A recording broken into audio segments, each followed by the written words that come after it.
नमस्ते।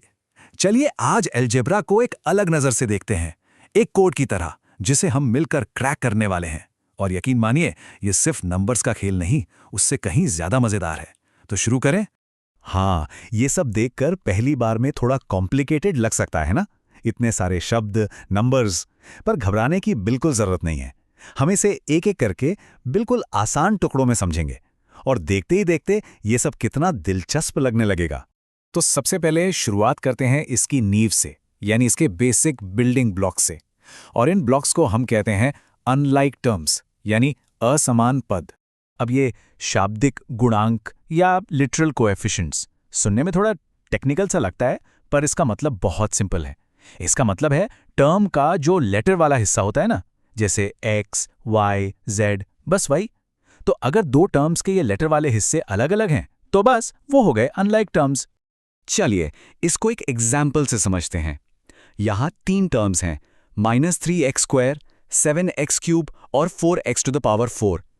अब इनमें हमें सिर्फ और सिर्फ लेटर वाले पार्ट पर फोकस करना है। ओके, तो देखिए, पहले टर्म में वेरिएबल क्या है? x², दूसरे में x³ और तीसरे में x⁴। अब क्या x² x³ और x4 एक जैसे हैं? बिल्कुल नहीं, तीनों अलग हैं।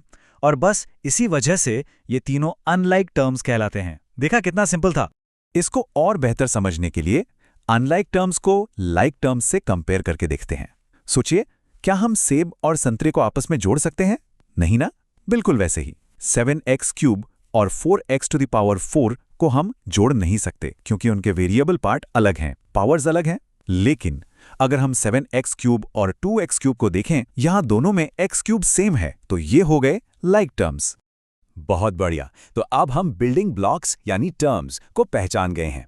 अब वक्त है ये देखने का कि इन ब्लॉक्स से बनता क्या है। तो चलिए, अब हम बात करते हैं पॉलिनॉमियल्स की, जिसे हिंदी में कहते हैं बहुपद। यहाँ फिर से एक टेक्निकल सा लगने वाला फ्रेज है, गैर ऋणात्मक पूर्णांक घाते या नॉन नेगेटिव इंटीजर पावर्स। फिर से नाम पे मत जाइए, इसके पीछे का रूल बहुत ही सीधा साधा है। चलिए इसको भी तोड़कर समझते हैं। तो पॉलिनॉमियल को पहचानने के बस 2 सिंपल से नियम हैं। पहला, नॉन नेगेटिव यानी जो पावर है वो माइनस में नहीं हो सकती, 0 हो सकती है, पॉजिटिव हो सकती है, पर नेगेटिव कभी नहीं। और दूसरा नियम, इंटीजर यानी पावर एक पूरी संख्या होनी चाहिए, जैसे 1, 2, 5, 10, फ्रैक्शन या डेसिमल में नहीं, जैसे आधा या 1.5। अगर कोई एक्सप्रेशन इन दोनों नियमों को मानता है तो बधाई हो, वो एक पॉलिनॉमियल है। चलिए इस एग्जाम्पल पे टेस्ट करते हैं। 5x² - x + 1। यहां x की पावर्स क्या हैं? एक है 2 और दूसरे x की पावर है 1। अब सोचिए, क्या 2 और 1 नेगेटिव हैं? नहीं। क्या वो फ्रैक्शन या डेसिमल है? बिल्कुल नहीं। मतलब दोनों रूल्स फॉलो हो रहे हैं। तो इसका सीधा सा मतलब है कि ये एक पॉलिनॉमियल है। तो अब तक हमने अनलाइक टर्म्स और पॉलिनॉमियल्स को समझ लिया है, पर सवाल ये है कि इस सब का फायदा क्या है? ये इतना जरूरी क्यों है? ये इसलिए जरूरी है क्योंकि अलजेब्रा में आगे बढ़ने के लिए ये पहली सीढ़ी है। इनको पहचाने बिना हम आगे के इक्वेशन सॉल्व ही नहीं कर सकते। तो चलिए फटाफट से सब कुछ समराइज करते हैं। 2 चीजें जो हमें हमेशा याद रखनी है। पहली, अनलाइक टर्म्स वो हैं जिनके वेरिएबल पार्ट जैसे x² और x³ अलग अलग होते हैं। और दूसरी, पॉलिनॉमियल एक ऐसा एक्सप्रेशन है जिसमें वेरिएबल्स की सारी पावर्स पॉजिटिव और पूरी संख्या होनी चाहिए, माइनस में या फ्रैक्शन में नहीं। इन 2 चीजों को पहचानना ही आगे जाकर बड़े बड़े इक्वेशंस को सॉल्व करने का सीक्रेट है। तो हमने अलजेब्रा के कोड के 2 इंपॉर्टेंट हिस्से क्रैक कर लिए हैं।